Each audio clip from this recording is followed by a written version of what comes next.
Did he go? Yes, strike three. And for the first time since 1987, the Detroit Tigers are back on the baseball map. They are in the playoffs. It has been 19 years since the Tigers have made the postseason, and the day has finally come for Detroit.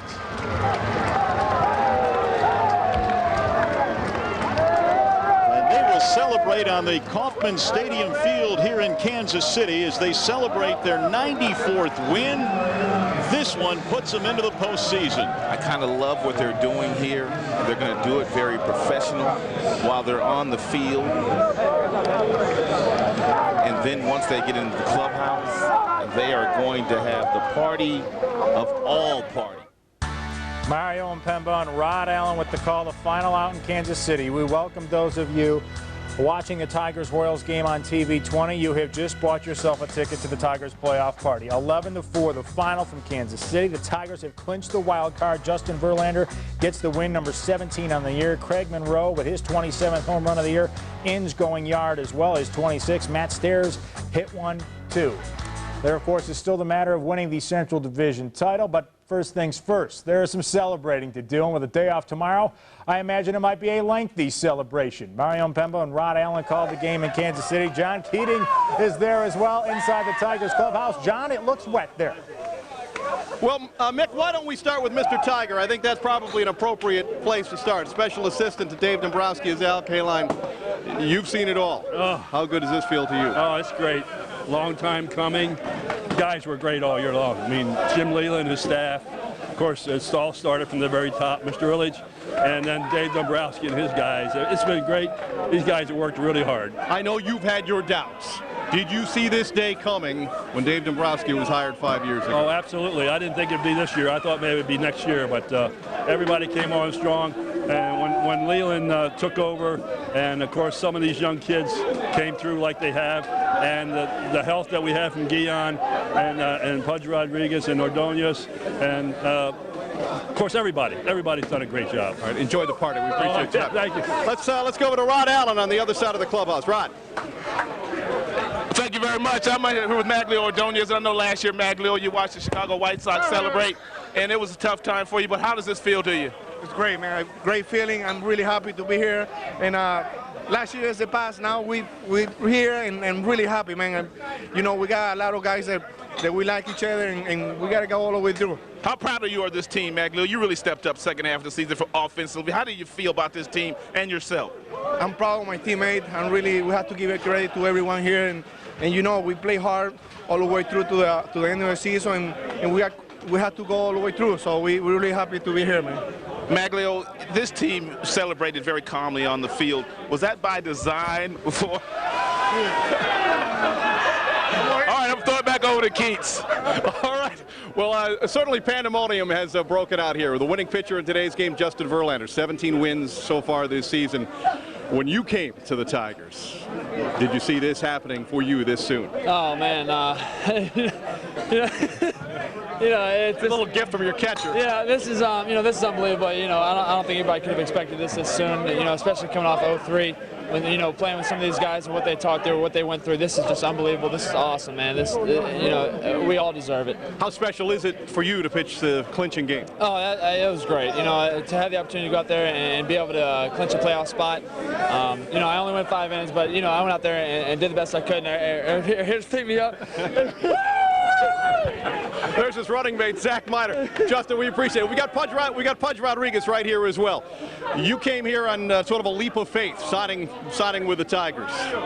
Let me ask you, this soon for this team to get to this point? We've been up and down for 2 years, and I finally, this year we came through, with Jim Leland and the whole new coaching staff and all the players. We all get together as a team, and this is awesome. I mean, I'm very happy for for my teammates. You know, we having a blast here, and now we got to go and play. Is this the best feeling in sports? All the work that you put in leading up to days just like this one? Absolutely. When you play day in and day out, and end out, you know, in September, celebrate like this is nothing better than this. What's the confidence level as you look beyond this point? Very positive. I mean, we're ready to go. I think all my guys, you know, I'm ready. Everybody's ready, and we're ready to go. All right, I think there's another champagne bottle in here with your name on it. We appreciate it. Congratulations. But let's go over to Mario Mpemba. All right, Keith, thanks very much. We got Nate Robertson here who had a terrific season this year, Nate. Obviously, this means a whole lot to the ball club, but for you personally, it's been a terrific season. Yes, your record is not as good as it probably should be because of the run support, but describe this feeling right now. It's been a terrific year for you. Well, just to come from 2003 when I came over here into being where we're at right now, it's just an amazing feeling, and it's unmatched. I mean, you can't explain it until you get there, and we're here now, and it's just it's an awesome feeling. Can you describe what you're feeling as far as how quickly this team has turned around? Because obviously you were here in 03. This team really struggled. It didn't take long to get them back on the map. Yeah, you know, the belief was that we always had the talent here.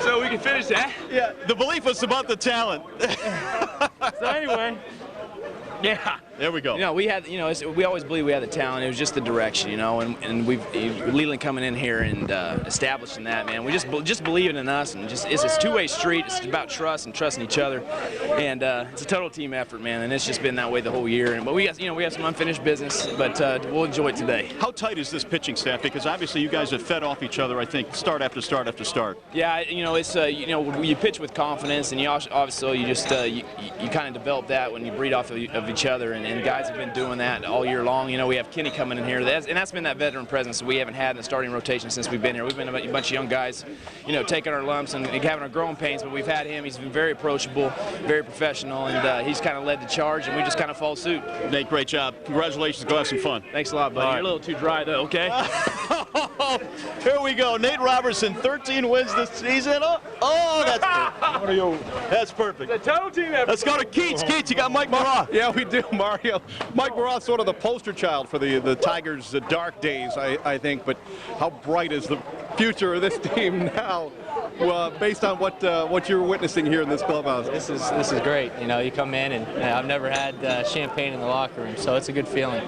Is this something that you saw coming this season, particularly when you had to leave this team for a while and weren't sure what the end of your season was going to be like? I think once we got off to a good start, we knew what we had, and I think it all started last year. I think the guys knew what we had. And last year was disappointing. We came into spring training focused, and from that time on, you know, it's just been that focus has been there, and the determination, and you know, that's what it's all about. You got to have the heart in order to win it. You're relatively dry. I think these guys, they dislike me a little bit more than they dislike fire more than I have. I don't know how you avoided it. Congratulations, Mike. Let's go over to Rod Allen. All right, thank you very much, Keith. I'm over here with Joel Zamaya. And Joel, this is where it all began for you on April 3rd. Talk about what you felt that day, April 3rd here, versus what you're feeling right now. Oh, man, you know, I can't ask for anything more.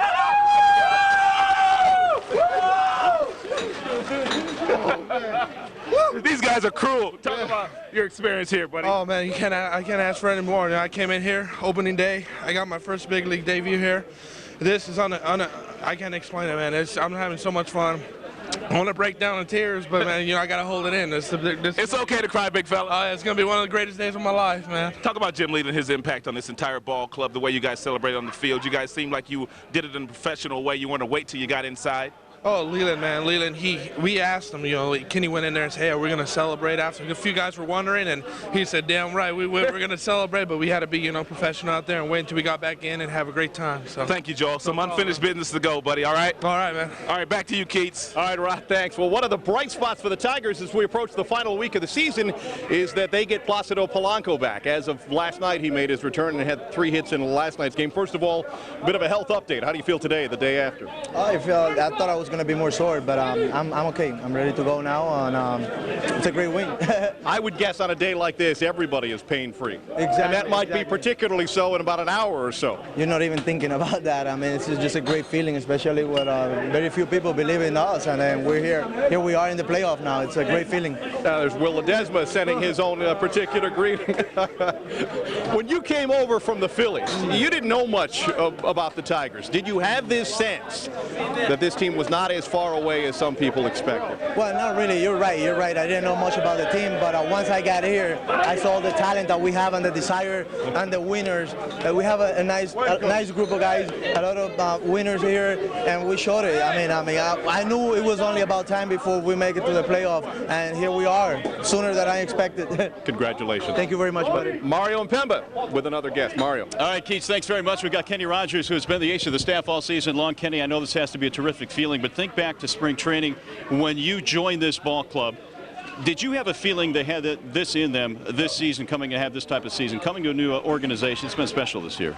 Well, it has been a special season up to this point. I don't know if anybody's really expected us to do this, but I think once we started playing in the first month or so, I think we all understood how good we could be if we did what we're capable of doing. And can't say enough about how great a group of guys this is to play with, and how fortunate I am to still be here playing. But with a group and an organization like this, I'm extremely happy. As a veteran, you know how precious these opportunities are. They don't come along they come along every now and then, honestly. What does this mean to you at this point in your career, and what you've been able to accomplish this year? Well, it's a special thing just to get here, I think, for us at this point, with this organization, which had to endure. And every guy has a personal reason to get here, and you want to accomplish certain goals. But this, by far, is something I think every one of us is going to treasure at the end of our career. But also at this moment, we've got things that we want to do still. We want to win the division and go on even as deep in the playoffs and win the World Series if we can and all. But I think just having this type of team, be able to come and put this type of season together for this season, our owner, Mike Ilitch, has been fantastic. So I think we're all going to have a lot of memories after this, but this is going to be one of the special ones of our career. Kenny, I know there's more work to be done. Congratulations on a great year. We wish you well in the postseason. Thank you. All right, that's Kenny Rogers. Let's send it back to John Keating. He's got one of the key members of this bullpen, Jason Grilli. Keith. Yeah, in fact, Jason Grilli pitched in today's game. We just missed a full team toast. Everybody raised a glass. I don't think a lot of those drinks are being drunk, but they certainly were raised. You've knocked around this game a little bit. Put it in some perspective for us. This is unbelievable. I think, a testament to just what this team's all about. We've stuck it out for so long, and it's taken every single person, up and down, guys that have been here all year, guys that haven't been here all year. All the pieces of the puzzle, we have it, and it's just so special right now when, champagne in your eyes, it stings a little bit, but it sure does feel good. As parties go, this one's pretty good. What's your expectation about clinching the division should you get there? You know what? We're just going to keep doing. I know people are tired of hearing it, but we're taking it one day at a time. We've been doing it all year long. We had the good rut where we felt like we couldn't be beat. We had a little slump. Everybody was panicking. And now we feel like we're on that same track again. So I think it's going to be exciting. And once the playoffs start, anything can happen. It's anybody's game then. Well, nice job. I don't have to tell you to enjoy this. We appreciate your time. Thank you. Rod Allen is with the architect of this team, Dave Nebraska. That is the architect, Keith, so thank you very much. And Dave, I know this never gets old. You've experienced it in '97. You came to Detroit to build a championship caliber team. You've done that now. How does it feel? Well, it feels fantastic. You keep everything inside you for so long, and then all of a sudden you're at that point when that last out is made and it just goes spewing. So there's so much emotion involved, and it's just the top of the world. Now we want to keep it going here. We want to do this about 3 or 4 more times the rest of the month, but and over the month of October. But it's as good a professional feeling as you can have. Obviously, the players get it done in the field, but what has Jim Leland meant to this organization, the way he has handled all the success and some of the shortcomings they've had as a ball club? Well, I think he's our key addition and the key person that's joined us because he's had the experience to do it. He's our leader. He's the guy that has steered the ship for them day in and day out. He's just a great manager is what it comes down to. So when you have Jim Leland aboard, for this group of players who had a combination of some veteran players with some young guys, he's just what we needed. So to me, he's the key piece. Briefly talk about some of your leaders, Pudge Rodriguez, Ordonez, Guillen really stepped up in a big way. And quite a maturation process by Craig Monroe. Yes, there's no doubt about it. I mean, you don't get here by mistake with the number of wins we have this year, having our guys healthy, having the key guys like Maglio, Carlos, Pudge, seeing a guy like Carlos Guillen step up. We see Paulie come back now in our lineup. Brandon Inge has really stepped up this year. Curtis Granderson in the lineup. You just really one after another keyed by our pitching, really. So they've all stepped up, and I think they'll continue to do that. And I'm looking forward to playing next week when we get into the postseason. Dave, thank you very much. I know a lot of people want your time today. Thanks, Rod. All right, back to you, Keats. All right, well, the Tigers don't have the season they ended up having. Were it not for Chris Shelton and the start that he got off to, getting this team off to a quick start. Chris Shelton doesn't even drink, but by osmosis, I think some is going to find its way into his system. Congratulations for you, and at the end of a rather up and down season. What are your emotions right now? Speaking of up and down, there's Curtis Granderson right behind us. It's been fun. It's been, like you said, it's been up and down, but you know, I'm just glad I was a part of this, and hopefully be a part of it when it all comes to fruition at the end, and we know we got more to play for, and hopefully we can continue. You mentioned the middle of the season didn't go as well as you would have wanted. Does this take some of the sting that might have been lingering off of this season? Definitely. Anytime we get something like this, it's an exciting time, and you know, like I said, it's something that you know, I'm glad to be a part of, and was glad to be a part of, you know, for most of the season. And like I said, we got more on our plate, and we're focused on more. We're glad you're here for the party. Congratulations. Thank you. All right. Well, we're anxious to hear the thoughts of one Todd Jones, who's alongside one Mario Impemba. All right, Keith, thanks very much. We do indeed have the hammer of the bullpen here, Todd Jones. And Todd, what an incredible season it's been for you. I know it got off to a slow start because of the injury, and there were some opportunities this year that were not made. But you know what? When it comes down to what you've done this season, it's been an outstanding year for you. Talk about this season and what it's meant for you this year back in Detroit again. Well, it's just been great. You know, I'm so honored to be a part of this team, and I'm so excited for the city of Detroit. And it's just a big deal. It's all right, man. It's okay to cry. You're tearing up. I know you're a very, very emotional guy, but this is something special. Yeah, I mean, it doesn't happen a whole lot, and you know, you're just proud to be a small part of it, and you just hope everybody in Detroit's ready to party with us this next week, and then get us all the way to the playoffs and go where we want to go. You know, we're so lucky to be in this situation, and I mean, we played so awesome this year. It's just great. There's not one guy that did anything else than anybody else, and it's just been a whole team thing, as everybody says. And, you know, it's just an honor to have brought this team all the way from spring training all the way to now, and we're not finished. Let's talk about, as a veteran, we talked to Kenny Rogers about this. These moments really are not very often for ball players, and you're getting another opportunity to get to the postseason. What do you say to the young guys in your bullpen that have really stuck with you all season, that you have mentored, guys like Joel Zamayan, on and on? This is a special thing for them, and it should be special, shouldn't it? Well, I mean, you know, those guys have got such great talent. Joel's got such a tremendous arm and such a bright future, and Fernando's been there the whole season. He's been the rock that has been there in the 6th and the 7th and the 8th and the 9th, and you know, I got rolling, did a little bit, did okay, and everybody else has just chipped in, and you know, just for the young guys to just realize that chances like this don't come around a lot, and you're just you know, just to be a part of it, and just to understand why you play baseball and why you put your family through all this stuff is, you know, it's a big deal, and you're excited, you know, because you know, we try so hard, and we did it, and you know what, good for us. Jonesy, congratulations. We really appreciate it. Go celebrate, man. Thanks. All right. That's Todd Jones, and as you can tell us more about baseball, it's about the families as well. And we know we have Keats standing by now with one of the catalysts to the offense, Curtis Granderson. Keats? Yeah, it's certainly one big, happy family in the Tiger clubhouse. Curtis Granderson has to be thinking, easy game. You crack the majors, you get the playoffs, you get the champagne shower, right? It's kind of been falling in line for my Tigers career so far. Each level I tend to go to, we always end up in the playoffs for some reason, except for one, so it's kind of falling that way. Was there pressure attached to you?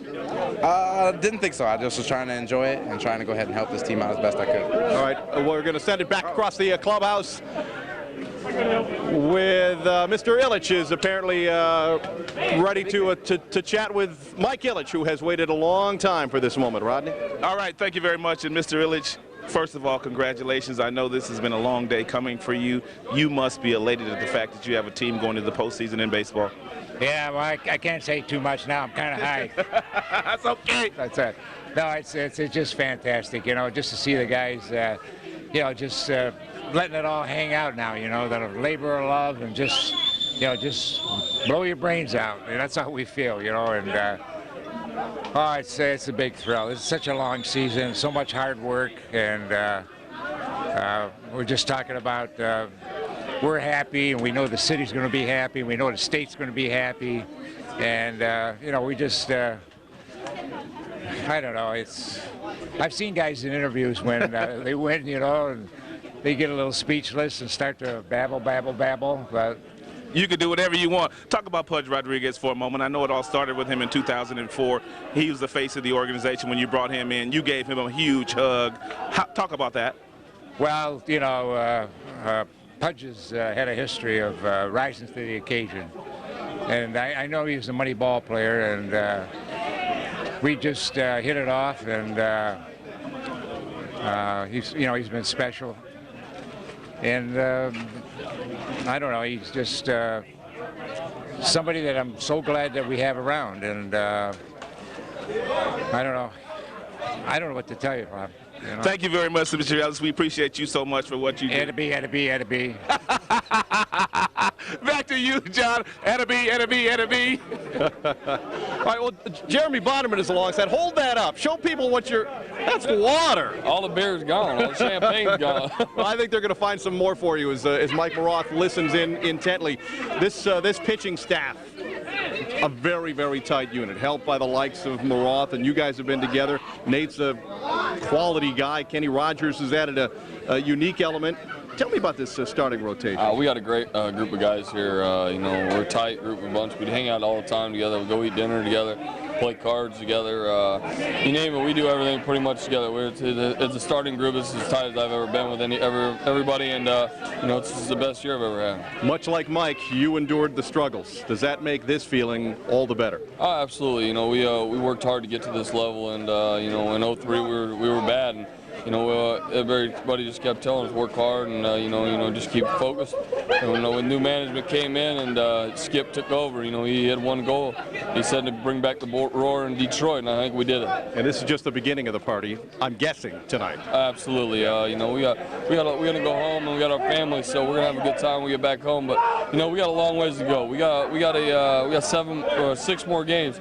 We need to go out and win, and we need to take this division. We got to work hard to do it. All right, another guy who's waited a long time for these kinds of moments, Willie Horton with Mario. All right, Keith, thanks very much. We are here with Tiger great Willie Horton. And Willie, I know it's been a long time coming. You've been with this organization through the bad times and the good times. Obviously, these are the good times right now. What are you feeling right now? Because obviously you're a little bit emotional here. Well, it's just the first step. It's the beginning, and they see what it is when you win it all. And but I'm so proud that what they accomplished this year and seeing them grow from the bad time to the good time, and really appreciate Mr. Diligence having his family, having the patience with the Tiger organization, and thanks to Dave Nebraska and his you know, it's just everybody that's been involved bringing this to where we're at today. But you know, it's a good feeling, you know, we had a winner back home since, I guess, '87, and this is for the whole state of Michigan, you know, not only Detroit, the whole state, and like, you know, both of us from Detroit area, and, you know, you got emotion yourself, you just ain't showing it, but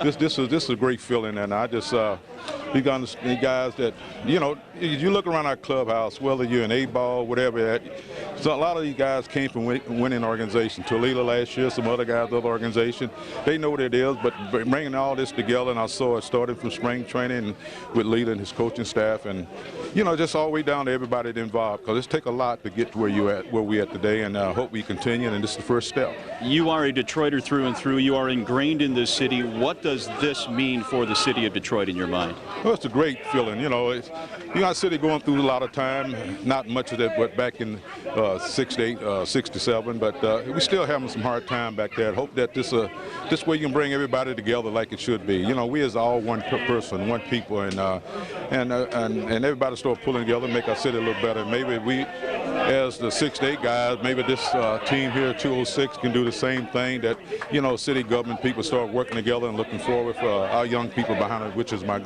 kids. We appreciate it, Willie. We know you're a big part of the city. Congratulations. Celebrate tonight, and it's okay to shed a few tears. Sure, thank you, Mario. That's Tiger Ray, Willie Horton. John Keating standing by with Carlos Guillen. Keats? Yeah, if there's a captain of this team, I think it's the the Tigers shortstop. I'll get Nate Robertson back for that one. Congratulations. You're a guy who's endured injuries and you've sort of been leading your team by example. Can you bottle a feeling like this one? Well, I feel pretty good. I'm very excited. I'd like to say thank you to the fans, to everybody for the support. I'm very excited. We're all together. We got a pretty good team. That's why we work hard every spring training. Front office, they've been doing a pretty good job. Everybody, our manager Jim Leland, everybody, outstanding job. It's pretty good. Sometimes you play with. You never play 100% every day. That's one of the things you want to happen during the season. Congratulations. Let's join your manager, Jim Leland. He's in conversation with Rod right now. All right, thank you. And I heard Carlos Guillen talk about what Jim Leland means to him and this organization. And Jim, I know in '97 you won a world championship, but boy, this has to feel special to you after being away for 6 years, coming back to a place where you got your start as a very young catcher and a manager. How do you feel? Well, I haven't been away 6 years. I've been away 43 years from home.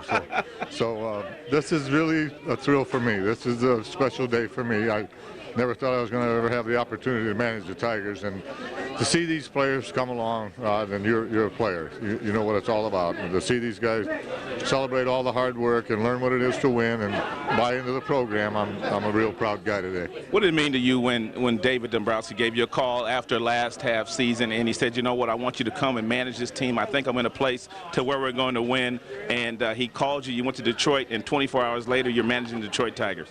Well, that was really a catch-22, to be honest with you, because of the fact that I have so much respect for Alan Trammell, and this is certainly part of his celebration today. Gibby and Parrish and all those guys, I love them, and really part of this goes to them today too. Let's not forget that. So I had mixed emotions because I was really taking a friend's job, and you don't really ever feel good about that. But I was proud to have the opportunity to manage the team, and I'm very proud of what they've done, and this is really only the beginning, so we got a lot of work to do. You know, I know the players got it done on the field, and I know you appreciate them so much, but talk a little bit about your staff that you assembled here, because these guys just went out day after day. They brought their lunch pails, and boy, did they do an awesome job for you. I think that's the best point. We're lunch pail guys. That's what we are, and I'm also very proud of that, too. So we worked hard. I'll pat my staff on the back for that. I don't think I could have put together a better staff. Very fortunate to have them, and Gene Lamont's been like a co-manager. He's been absolutely fantastic, and you don't want to slight anybody, but the job Chuck Hernandez has done with the pitching has just been unbelievable, and everybody made their contributions, and that's what it's all about. You have to do that if you want to be good, and we're pretty good. Skipper, thank you very much. I know Detroit appreciates you. I know we appreciate everything you've done for us, and congratulations once again. Back to you, John. All right, Rod, thanks. We all have appointments with our dry cleaners tomorrow, but we're delighted to do that. Let's send it back to the studio now. Here again is Mickey York. Mick? All right, John, thank you very much. What a fantastic moment. Great job there by Mario, Rod, and John. Well, it's an all-Detroit sports Sunday. The Tigers. 11 more wins has the Tigers swimming in a sea of confetti down Woodward. But it won't be easy to get by the Bronx Bombers. But the Tigers have some Bombers of their own. We're a real good team, and don't sell us short. We deserve to be here. The Tigers might not have a pitching staff full of big names, but Jim Leland thinks he's got the right guys for the job. Nobody gets into the playoff and then all of a sudden, reaches in their back pocket and pulls out Koufax and Drysdale and Bob Gibson. Nate Robertson's a good pitcher. He deserves to be out there tomorrow night, and he'll be out there tomorrow night. The Tigers plan to do more than just show up tomorrow night. They're ready to win. We get you ready for the playoffs with the help of Leland, Dave Dombrowski, Al Kaline, Mario Pemba, Rod Allen, and John Keating. A cast of thousands on the DSR Tigers playoff preview right now. Welcome to your Busch Light DSR. Hello, everybody. everybody. I'm Mickey York. Thank you for joining us for our Tigers playoff preview. Yes, the Tigers roll into the postseason with all the ferocity of a gutter ball, but it's time to move on. The slate is clean. The only bearing the regular season has now is on where the first two games of this series are being played. That, of course, is in New York, and that's where John Keating joins us now. John will be with the team for however long this playoff run lasts. And John, it was a pretty somber Tigers clubhouse after yesterday's loss to the Royals. How confident are you that they put that behind them on the eve of their first postseason appearance in 19 years? Well, Mick, we can only go by what they say, and they say they're anxious and ready to put it behind them. It was a very loose group that gathered here at Yankee Stadium. You'd expect nothing else from a Jim Leyland team, and Leyland's favorite saying is, it is what it is. You can't fix yesterday, and as all Tiger fans know, yesterday could have used some fixing. But his Tigers are now a playoff team, and the new season starts tomorrow here at Yankee Stadium. They gathered here at a place they didn't plan upon. No one's itinerary included Yankee Stadium. Leave it to Todd Jones to put it all in perspective, stopping a question before it could be completed. Stop. You got to cheer up right now.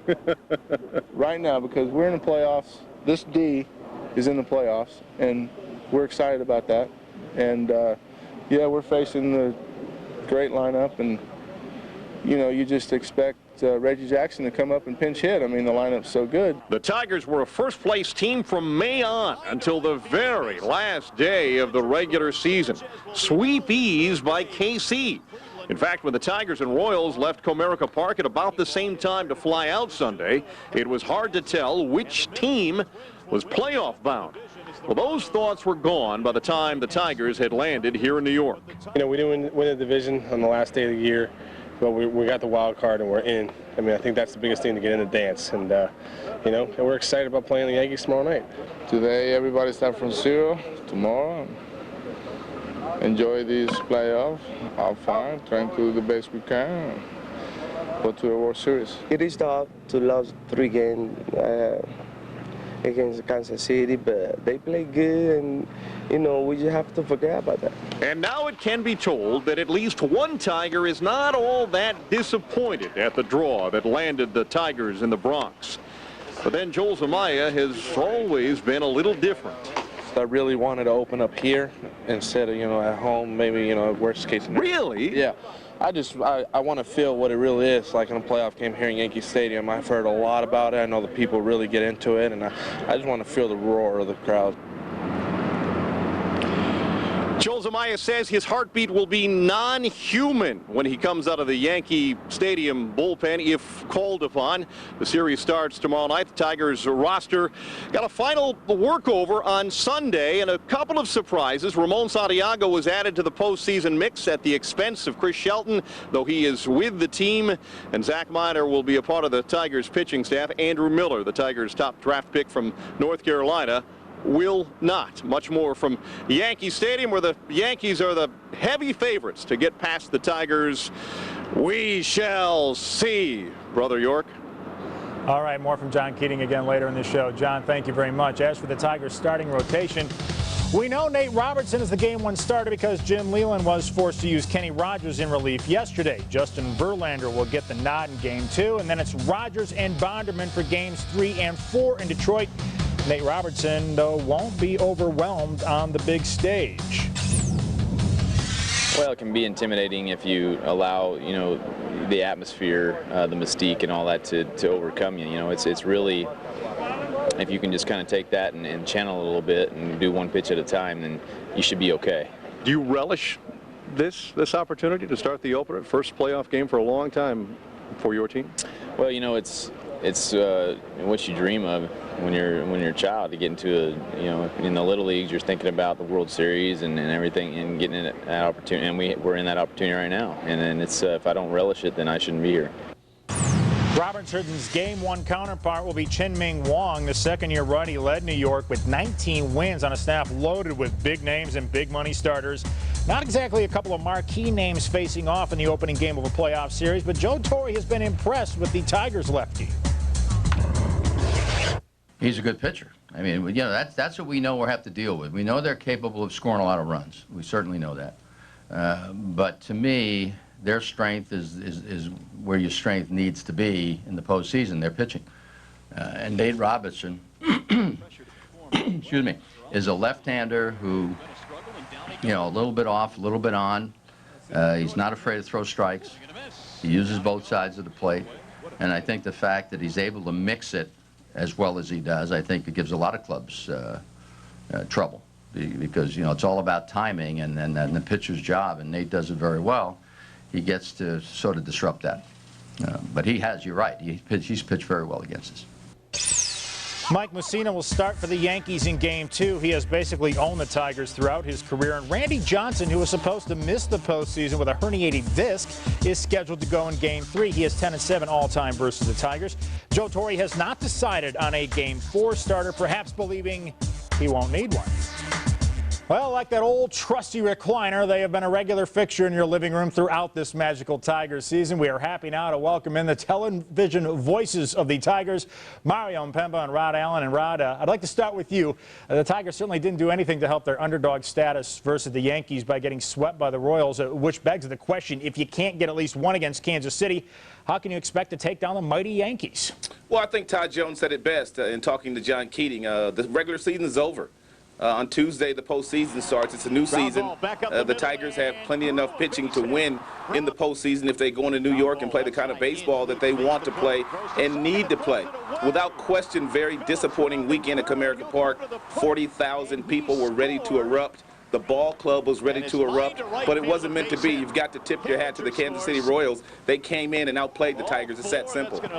Mario, Nate Robertson, the Game 1 starter for the Tigers instead of Kenny Rogers. He's arguably been the Tigers' most consistent starter this season. Any concerns about Nate in this situation?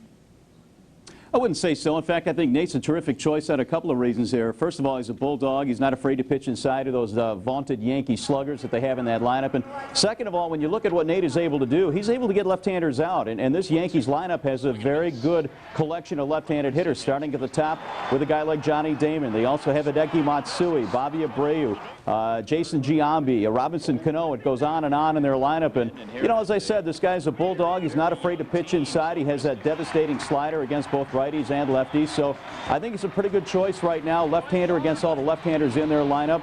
And I think it'll be a good start for the Tigers. Hopefully Nate will be able to pitch in front of all those fans at Yankee Stadium. If there's one guy on this staff that's not afraid of the big crowds, not afraid of all that goes with playoff baseball and all the pressure, I think it's Nate Robertson. Rod, most people feel like Game 1 is a game the Tigers have to have if they're going to have any chance in this series. Would you agree with that? Yeah, it'll give them a tremendous amount of momentum, and it will guarantee at least a couple of games at Comerica Park.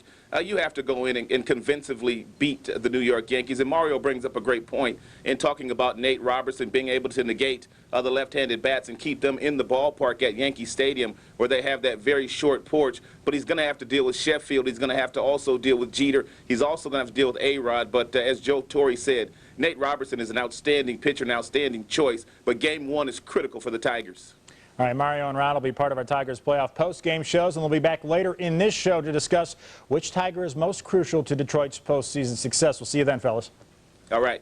All right, Mick. It was a soggy day in downtown Detroit, but that didn't dampen the spirits of Tiger fans rallying for the cause at Comerica Park. Shireen Stasky will take you to the postseason send-off when the Tigers playoff preview continues. DSR Tigers playoff preview is brought to you by Olympia Entertainment. By Bell Tire. Trust us, we'll make you glad. Exactly 8:19. Game 2 is Wednesday night, and Game 3 Friday at Comerica. A reminder that we'll have DSR Tigers post-game coverage right here following every game. Playoff veteran and one of the men who will be calling the game tomorrow night, Tim McCarver, thinks the Tigers are equipped to handle what lies ahead. With this crowd tomorrow night, and with this team that they're playing, I mean, they understand what they have ahead of them, but I get the impression that particularly with Jim Leland, that this is not a group that scares easily, that they've gone through, you know, a 162-game schedule, and when you do that with guys, you learn to adapt. You learn to adapt to a lot of different situations, and tomorrow night will be a different situation. Who's kidding? You know, nobody's kidding anybody.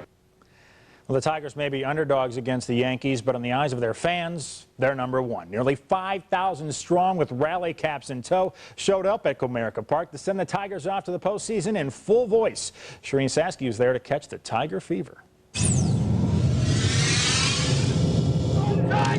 Tigers fans have been waiting 19 years for the postseason to return to Detroit, and now that it's here, everyone is ready to celebrate. I love the Tigers more than my wife. You're going to get in trouble for saying that. She knew it when she married me. Good morning, ladies and gentlemen, and welcome to Rally Monday. A few thousand diehards joined in on the Rally Monday to wish their Tigers good luck and spread Tiger fever. Skip, you're supposed to be in New York right now. Well, I ran into a speed bump yesterday. You know, even though the guys are in New York, this rally is going to mean a lot. They're going to see about it, they're going to hear about it, and your support, your energy, your excitement's going to make a big difference. How great have these fans been? Well, they've been, I think, as great as I've ever seen. I think they've stuck with the Tigers through thick and thin, and we had a little bump in the road over the weekend, but they're here, and they're telling us that they're behind the Tigers 100%. 68, my dad took me to that game. 84, I went to all the home games, and I'm praying to go. I love that. I'm praying to go to all the 06 games. Well, a late season slide and poor weather conditions today certainly didn't dampen the spirits of the fans here. They've got one thing to say.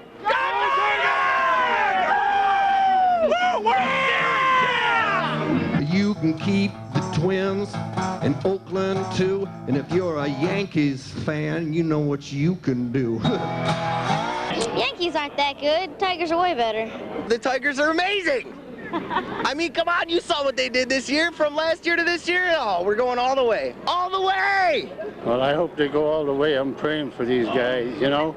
They've had some tough breaks the last 5 games. If we could have won 1 of 5, we'd have been there, you know. But we're in the playoffs, and the Yanks are a tough team, but if they just keep going at it, they got a good attitude, the club. That's what counts, you know. Yeah, they're a great bunch of players. Yeah, you can see that.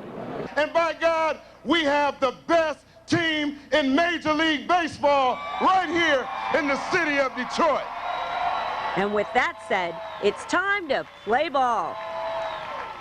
I'm with you, Shireen. Thank you. We welcome back Mario and Pemba once again from the newsroom. Mr. Rally MC, did you whip the folks into a proper frenzy? Yeah, you know what? The mayor did that himself. I got to tell you, though, when I got up in the morning, it was about 45 degrees. It was pouring rain. I'm driving downtown thinking there is nobody going to be at this thing, especially with the way the Tigers failed to win over the weekend. But, man, they came through, and there were a couple of thousand people there. It was a lot of fun, Mick. Hey, Mario, let me ask you the same question you asked Ernie Harwell. How great have these fans been this season?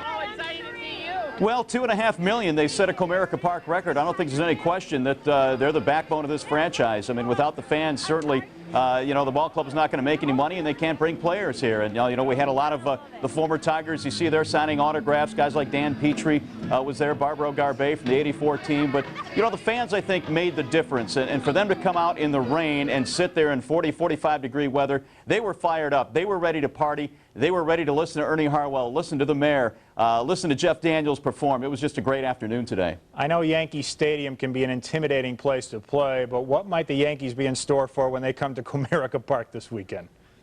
Well, hopefully big crowds and loud crowds. And what we saw, I think, the last 3 days against Kansas City, even though the results weren't very good, Mick, you saw a crowd that was into it. You saw a playoff-type atmosphere. And that's what I think the Yankees can expect. This is a Comerica Park crowd that I think has learned what it's like to have a championship-type team in their ballpark now, and they've responded. It's come along slowly, but I think along the course of the year, they've learned that you got to cheer on balls and strikes and be behind your ball club, and they've been all season long. I think they'll be good to go. Can't wait for it. Mario, thanks. We'll talk to you again in a few minutes. All right, Mick. All right, coming up next on the Tigers playoff preview, John Keating will join us again from the Bronx with the architect of this Tigers squad, team president Dave Dombrowski. After cutting his chops as a minor league catcher with the organization in the 60s, Jim Leland went on to spend another 11 seasons as a Tigers minor league manager. But on October 4th, 2005, nearly a year ago to the day, Dave Dombrowski made the dreams of a kid from Perrysburg, Ohio come true. Jim Leland was named the 36th manager in Tigers history, and here we are. At the time, Dave Dombrowski's quick hire of Leland was questioned as being a bit insensitive to the freshly fired Alan Trammell, but knowing that there's no crying in baseball, Dombrowski had to get while the getting was good. As John Keating joins us once again from Yankee Stadium, John, of all the moves Dombrowski has made since coming to Detroit, the decision to hire Leland has to rank at the top. Well, certainly they have some history, having won a world championship with the Florida Marlins back in 1997, and Jim Leland was clearly his guy when he decided that a change needed to be made. But, Mick, it's a documented fact. If you win 95 games, you're in the postseason. No one thought the Tigers would get to 95 and stop. Certainly not the president and general manager Dave Dombrowski, but he has seen his 5-year plan blossom. Right about now, though, he's hoping for a little selective amnesia on his team as they put aside the weekend and get ready for a playoff ride. I'm expecting we'll play well. Where that will take us, we'll see. I think we're going to have to shake off what happened over the last week, but I think we'll do that. I think just being here yesterday was a very disappointing day to not win the division after leading all this time. But I think when you go around, everybody realizes that. Everybody was disappointed, but I also can sense that, okay, it's time to tackle this task at hand, which is winning this postseason, first starting off with the divisional series. How surprised were you by the last week of the regular season for your team? I was surprised. I thought we would be able to win a ball game there to win the division. I think that it's hard to explain, and even unless you go through it, that there's a natural letdown once you clinch. And there's such a fine line between winning and losing. And I think we really kind of lost that little fine edge there after we clinched. And there was such a celebratory move. Not that people didn't want to win, sure, but they had clinched and there was that natural letdown and you just couldn't snap your fingers and get it back. And basically what was really different about it, which surprised me, is that we didn't pitch well. We pitched well consistently, and if you'd have told me we'd have given up that many runs to Kansas City over those last 3 ball games, I would have thought there's no way that would happen because our pitching's too good for that to happen. You know the makeup of your team pretty well. You put all these guys together. How well do you think they'll be able to shake off the end of the regular season and start anew with everybody else that's in the postseason? I think they'll be able to shake that off easily. I think it's a situation where there's such a difference when you get to this time of the year. I mean, once you're here, it automatically, adrenaline starts flowing. You need, it's a whole new season. When you say that, it really is true. The actual goal is to get to the postseason. We're here. We're one of 8 finalists in that match. The other 22 have no chance to win it. We do have a shot, and I think they'll be able to shake that off. How much of a shot, in your estimation, starting against the Yankees, though, in their stadium? Well, it's a situation where it's a tough place to play. But our guys have responded very well. Sometimes when you don't think they're going to respond, they do respond. We were just here recently. We battled them tooth and nail when we were here. We're set up well with our pitching. I like the way it's set up with Robertson and Verlander here, and we come back with Rogers and Robertson. If we need a 5th game, we've got Robertson to go. We know our bullpen pitches well in a short series. I like it versus anybody. We've been swinging the bats pretty well. That's really, we haven't said very much about that. So we'll see. We'll see what happens. Dave Dombrowski, the kid from Chicago and the pride of Western Michigan University. And there'll be a Michigan State guy behind the plate tomorrow night. Tim McClelland, the kid from Jackson, not really a kid anymore, has been assigned the home plate. He'll be the crew chief for the umpiring crew. McClelland working his 14th postseason. Tomorrow night it will start here at Yankee Stadium. Obviously it's his first involving the Detroit Tigers. McClelland's first postseason experience was back in 1988, the first year after the Tigers had their last playoff experience. Mick, much more from the Bronx as we roll on. All right, John, thank you, and hopefully Nate Robertson finds a friendly strike zone from Mr. McClelland tomorrow night. All right, when we come back, we'll take a look back at the party that took over Kauffman Stadium in Kansas City. The champagne was flowing, and the Tigers were the happiest bunch in the business. It's party time when we come back. 1987, the Detroit Tigers are back on the baseball map. They are in the playoffs. It has been 19 years since the Tigers have made the postseason, and the day has finally come for Detroit. If the Tigers are going to enjoy the sweet taste of champagne again, they're going to need production from their big guns, and let's face it, they're little guns too in this series. So with that said, we ask Mario, Rod, and John, who's your Tiger? Mario and Pemba, we will start with you. Give me one Tiger that must have a huge series for the Tigers. Well, Mick, I'm going to go with Placido Polanco. I mean, he's the guy that obviously is so important to the Tigers' offense. A couple of reasons. First of all, as we know, the Tigers really aren't a very good on-base percentage team. They don't walk a lot and they strike out quite a bit. Polanco is very good at running the pitch count up for the opposing pitcher. And also, when you talk about what Placido can do, he can get your team into the other team's middle bullpen. And that's something that I think if there's an Achilles heel to this New York Yankees team, it's the fact that their bullpen has really been taxed and overworked this year. I mean, guys like Ron Vallone have thrown a lot of innings. Scott Proctor has thrown over 100 innings. Farnsworth has not had a good year. And Rivera's elbow, I'm not sure he's going to be able to pitch the 2-inning saves that Joe Torre would like him to. So if the Tigers can get into the bullpen, work the starting pitching a little bit, Polanco is going to be a big key to that. We also know what he can bring defensively, so I think he's probably the key for the Tigers. All right, Rod, how about you? Who's your Tiger? In Jim Leland, I trust, Mickey. He is the skipper, and he commands a tremendous amount of respect. The way he maneuvered all season long, the moves that he has made this year, he is always working the clubhouse. He's always walking up and down the dugout. He has gone out to the mound after 1 or 2 pitches to settle down a very young starter. We have seen him do numerous things this year to help his ball club win games, walking up and down the plane. All the things that you need from your manager, Jim Leland, does. He has postseason experience. In '97, he won a world championship with Florida.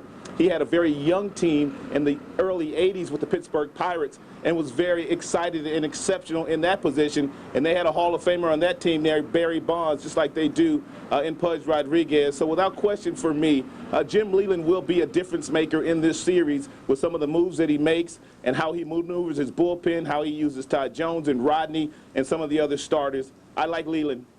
Yeah, it's going to be fun to watch him match wits with Joe Torre. John Keating, the one Tiger that must come up large against the Yankees. Well, wait, Rod can pick the manager? Is that right? Hey, he's the skipper, partner. Come on, Rod. Hey, Keating. Come on. Who's the expert here? My guy.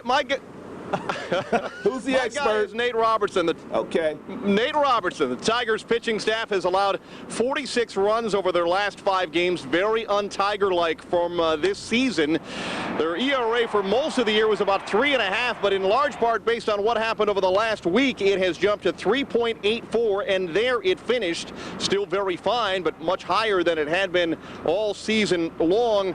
In his last start against Toronto, Nate surrendered 10 hits and 6 runs in just 4 2/3 innings. But prior to that, in the 5 starts prior to that game against the Blue Jays, Nate's ERA was $1.50. Now, if he comes up with a solid start tomorrow, and should the Tigers win behind Nate Robertson, that will take off some heat from Justin Verlander, who will start Game 2 here in the Bronx against the vaunted Yankees. Rod, take that. All right, guys, so it's Polanco, Leland, and Nate. The votes are in. Rod, John, thank you so much. We'll see you again later in the show. Mario, thank you. We'll see you tomorrow night after the game. All right, Mick, thanks. Well, as everybody knows, the Yankees are no stranger to postseason play. They won the AL East 9 straight years, but are looking for their first World Series title in 6 years. We'll break down the Bombers next.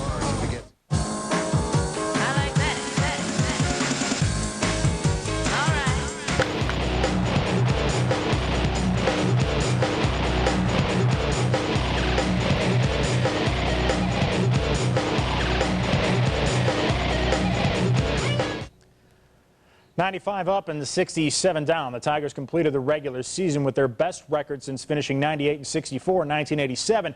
But only 2 of those 95 wins came against the Yankees. New York taking 5 of 7 from Detroit during the regular season. But Trevor Thompson explains some of those games were a bit tighter than the boys from the Bronx would have liked.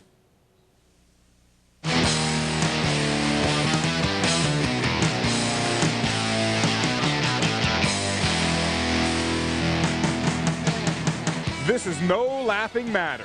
The Tigers and Yankees are on a collision course in round 1 of the playoffs, and the Tigers must get up, dust themselves off, and come out fighting. After all, in the regular season, Joe Torre's crew had Detroit's number, beginning with Game 1 in the Motor City. As the Tigers go 1-2-3 in the 9th inning, Kyle Farnsworth gets the final 3 outs. Game 2 saw more life in the Tiger bats. In fact, after trailing by 5, they found new life on big plays. High drive hit well into left field. This ball is tagged. Cabrera goes back to the wall, and it is gone. A home run. Ground ball hit towards short. Jeter ranging right, throws to second one. Here comes the relay. Safe at first base. And we are tied. It's a 6-6 game. Oh, it got away from Pudge again. Here comes Cano, the throw. that life was short-lived.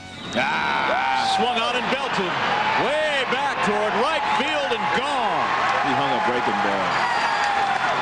Jason Giambi had been hitless all night long with 3 strikeouts, and he goes deep to give the Yankees the lead.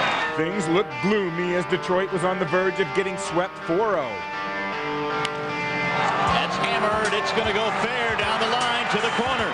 1 run is in. That's Damon. Cabrera right behind him. Here comes A-Rod. They're going to send him home. Throw to the plate. Not in time. Safe. It's a bases-clearing double for Jorge Posada. This would call for some gum, and it worked. And it's lined up the middle into center. Base hit. Granderson scores. Here comes Kemp rounding third. He will score. Ordonez signals in 2, and it's 6-5. And you know what happened next. Cue the 9th inning dramatics, please. Line drive. Base hit right there. Here comes Pudge rounding third. He'll come around to score, and the Tigers win in the 9th. Diaz Ramad. The game-winning hit.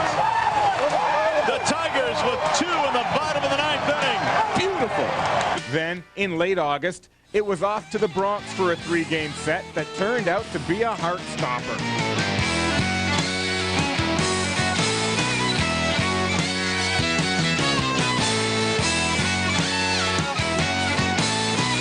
Unfortunately, Nate Robertson would get shut out in Game 1 of a day-night double dip, in large part because the Tigers couldn't solve Mariano Rivera in the 9th.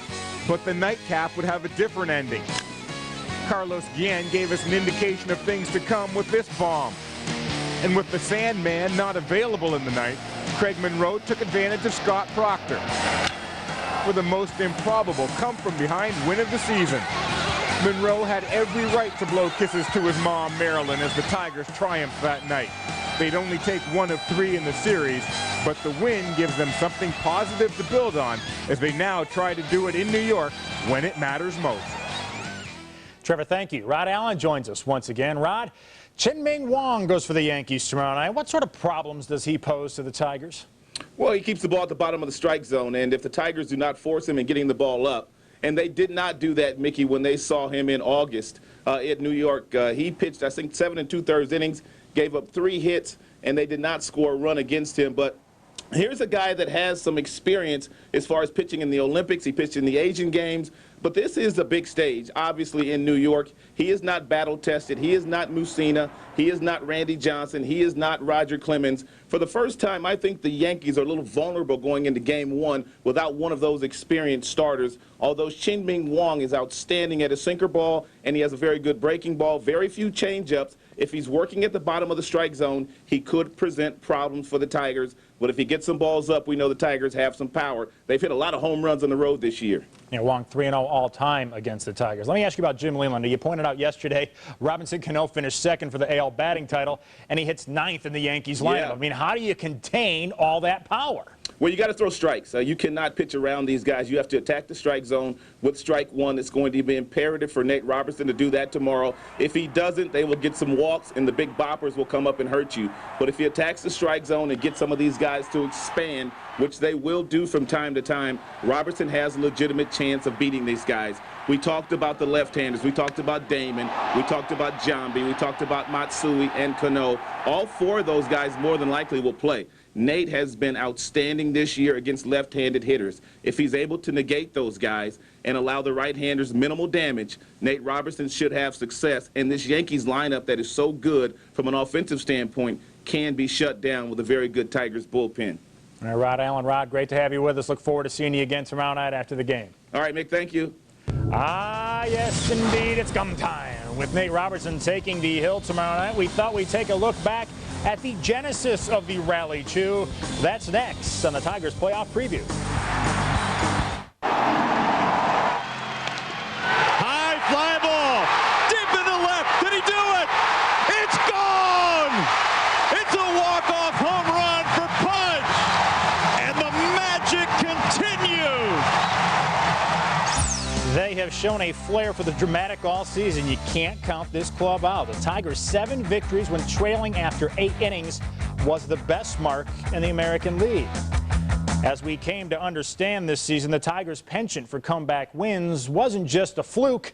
It was all in the gum, like some sort of magic potion. Once a giant wad of big league chew was stuffed in the old pie hole, things started to happen for the Tigers, and most of them were good. Shireen Saski takes a look back on the night it all got started. Every magical season is filled with defining moments, and FSN was there to capture one of the Tigers' most unique moments of this season, the birth of Gum Time. It came on an otherwise quiet night back in May against the New York Yankees. We were doing a mic'd-up game one day, and they asked me to do something. I thought we were going to get some insights during the game and see what they talk about, who would hitter to get out, or I pitched this guy that way, and it didn't turn out like that at all. Now, Nate Robertson wasn't the first Tiger requested to be mic'd that night. He was actually more of a plan B or plan C. And I told him I didn't have a whole lot of flair, but in between innings, I said, if you want to get something for the fans, I'll throw a bone for you, and I'll throw in a rally chew. Here's Pudge Rodriguez with one out. That's a big league chew, maybe. Yeah, it was pretty fun. You know, Nate started playing it up a little bit, and we had a camera that was isolated on him all the time. Maybe love to. High drive hit well into left field. This ball is tagged. Cabrera goes right there, baby. Watch it, baby.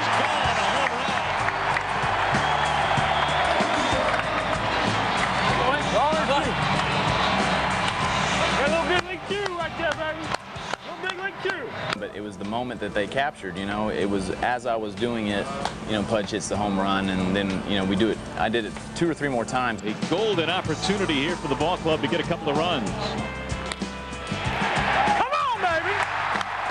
Come on! 2 runs will score. Here comes Pudge coming to third. No throw. It's a triple for Pudge Rodriguez. Everybody really didn't know a whole lot of what I was doing in here, but the fans sure knew. How about the big league chew and Nate Robertson? Don't joke, son. When you go to Anaheim and they have a monkey there that gets their rallies going.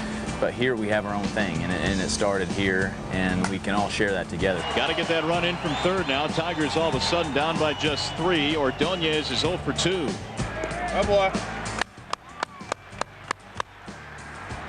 Come on now. Ground ball hit to the right side. And throw. A base hit. Ordonez with an RBI. Make it 6-4. We just started taking shots. I mean, Brian noticed it, the camera guys noticed it, and I just kept telling Brian, go shoot some more of this. And we started replaying the reactions when they came back, and it turned into a whole different kind of night with the gum than I ever thought it would. Uh-oh, is he going for the gum? Here you go. Here's Granderson. Oh, he is. Check it out. He's 2 for 2 already. Why not? I think I'm going to be on this pitch. Yeah, it might be. It is right into right field. Makes it. Here comes Inge to third base. They're going to send him home. He will score. Throw comes into second base. And Big League Chew scores another. It's a gun, see? You have to get the gun. With that Big League Chew in his mouth. The guys are hearing it in the truck when he's talking about it, and so, you know, a lot of the camera guys were just flocking to that stuff and feeding off the energy. And then, you know, the Tigers will score a run, and Nate's pumping his fist going, I told you, you know, it's the gum, and he's running down the dugout to go congratulate the guy that just scored the run, and the gum's falling out of his mouth. I mean, it was pretty hilarious stuff. It's really kind of unrealistic, isn't it? I put the gum in 3 times, and we got 3 hits. Pretty big one, too. Pretty big one. Ironically, when the Tigers came to bat trailing by 1 in the bottom of the 8th, Robertson refused to chew. Here is Brandon Inge, a double and a run score. This one's on Brandon, man. I can't go back to the gum right now, man. Ground ball hit towards short. Jeter ranging right, throws to second one. Here comes the relay. Saved it for Frank. And we are tied. It's a 6-6 game. Unfortunately, Gum Time lost its flavor that night as the Tigers lost in extra innings. But 2 nights later was double the pleasure and double the fun as the Tigers rallied to beat New York. Shireen, thanks. Don't know how Al Kaline feels about the gum, but he does know how it feels to bring a World Series title to Detroit. That's why he's chomping at the bit to see another one. John Keating sits down with the Hall of Famer next. Tigers playoff game for our signature post-game coverage. We'll have Mario Mpemba, Rod Allen, and John Keating on hand to help us break down all the action. Please join us. Well, 38 years ago, Al Kaline and the Detroit Tigers ascended to the top of the baseball world. And after waiting patiently for the last 19 years, Kaline's beloved Tigers have a chance to achieve baseball immortality once again. As we go back to New York, we welcome in John Keating. And John, what must be going through Kaline's mind on the eve of the ALDS? Well, he's kind of a proud father right about now, Mick, as I'm sure you can imagine. This is a guy who had no real connection to the city of Detroit prior to being signed out of high school. He recalled his first glimpse of Tiger Stadium as a big gray battleship. But for more than half a century, Kaline has been tied to our city. Now, not all of the 53 years he has been a Detroiter have produced happy baseball summers, but this one certainly has, putting a smile on the face of the guy known as Mr. Tiger. I'm very excited, a little disappointed in the way things happen, but that's baseball. We get over it and go play baseball again. How shocked were you about the events of the weekend? Well, a little bit disappointed because you're playing Kansas City, expect you to win one game, but you know, you have to give Kansas City a lot of credit. They played awful hard, they played very good, and we just couldn't get the big hit when we wanted to, but you know, that's in the past.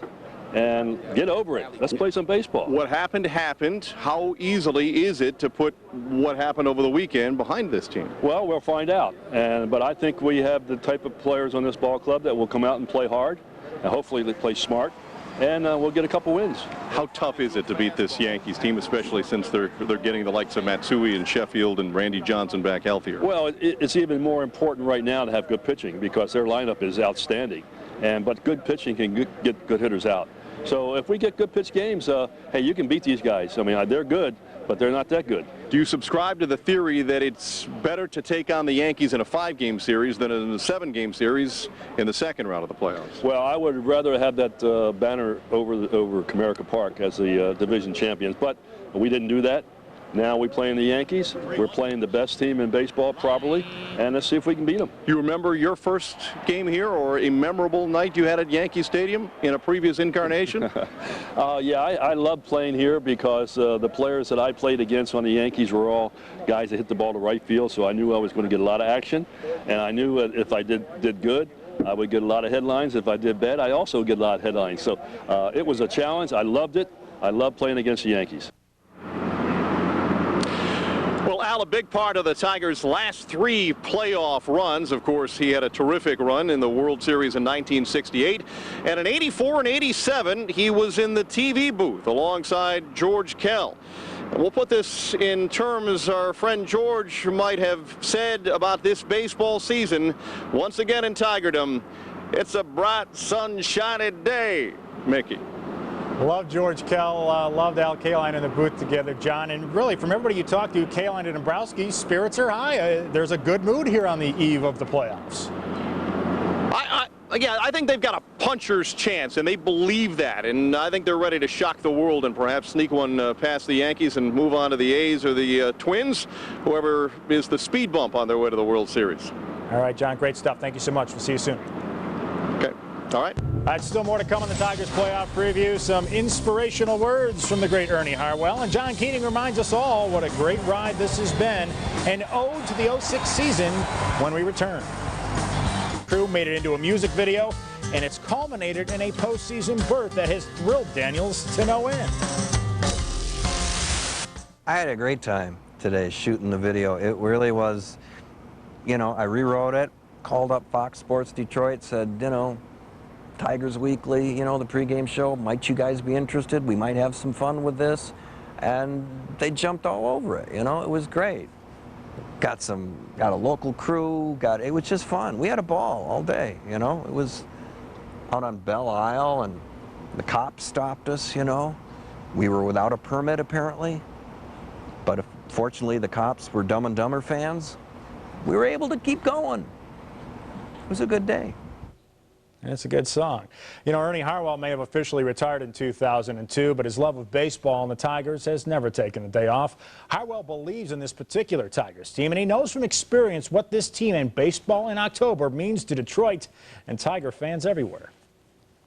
Well, the pennant race and the playoffs and the World Series, they're all great contributors to the community spirit, I think. When you see a team come down the stretch like these Tigers do, and we've seen it, it's brought the community back together. People that didn't care much about baseball now coming out of the woodwork, and they love the Tigers. We've got a real Tiger fever here. Same thing that happened in '87 and '84 and all the other times when we had playoffs. In '68, they didn't have a playoff because that was the pure baseball season, the last of the great pure seasons, when each league was consisting of 8 teams, and whoever won the American League, whoever won the National League, they met in the World Series. But now it's a lot tougher. You've got to play maybe 12 games before you reach that World Series, and you've got to go through 2 tiers before you get in that championship series that's called the World Series. So it's tough, and I think it's great for the community, though, that everybody can root for the Tigers, and we know that baseball is back in Detroit. One way to gauge the Tigers' success this season is to examine all that they didn't accomplish. They didn't win the division. They didn't finish with the best record in baseball. They didn't hit the most home runs or strike out the most hitters. They wouldn't have been predicted to do any of those things at the beginning of the season, yet here they sit on the eve of the American League Divisional Series against the vaunted New York Yankees. John Keating takes a look back at how they got here and where they might be going.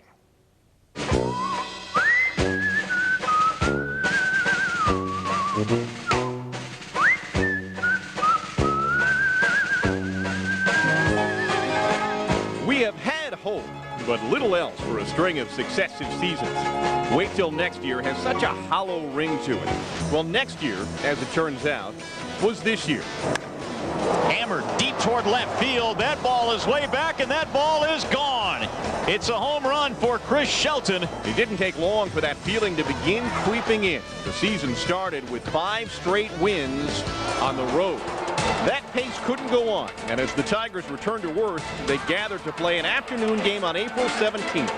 Cleveland handled the Tigers, who had slipped to 7-6 with a loss just before a long road trip. And Mount Leland erupted. We stunk, period. Stunk, and it's not good enough. It's been going on here before, and it's not going to happen here. It's not going to go on here. We had a chance to come out and take a series, and I'm not talking about anybody in particular. I'm talking about in team. Myself, the coaches, and everybody else included. It's my responsibility to have the team ready to play today. They weren't ready to play. They were ready to get on the plane and go to Oakland. If we won, it was okay, and if we lost, it was okay, and that's not good enough. Are there any other questions? If not, I'm done. There was the season's watershed moment. The Tigers, with renewed focus, went 6-3 on the road trip, which followed, and then won 6 in a row when the team returned home. They were getting breaks and making the most of them. Remember when the pitching was an uncertainty? Does Rogers have anything left? Are Verlander and Zamaya ready for the majors? Is Bonderman healthy? And can he be considered an ace? All questions were answered by a summer of shutdown. Swing and a miss, he got him. 3-2 pitch. Swung out and missed, he chased. Strike 3 call. That's just nasty. Regardless what happens from this point forward, what has made this summer so remarkable, so memorable, so special is the sheer drama, the late game heroics, and the heroes seem to take turns. The 3-2 is hit in the air toward left field. Deep! Way back! It's gone! Take it well, Carlos. Here's the 2-2. Swinging a high fly ball. Deep into left field. Michaels is back to the wall. Gone! Grant did it again! He did it again! High fly ball. Deep into left. Did he do it? It's gone! It's a walk-off home run for Pudge. And the magic continues. I think it was Morgan Fairchild who proved you can't stay hot forever. And the Tigers' second half didn't match the success rate of the first. But they played well enough to squeeze into a postseason spot for the first time in almost 2 decades. Now that I think about it, a Morgan Fairchild to go. Treat the Detroit Tigers and the team that ran away with the AL East, the New York Yankees. And now welcome to our broadcast booth, everybody. I am Joe Buck. Tim McCarver is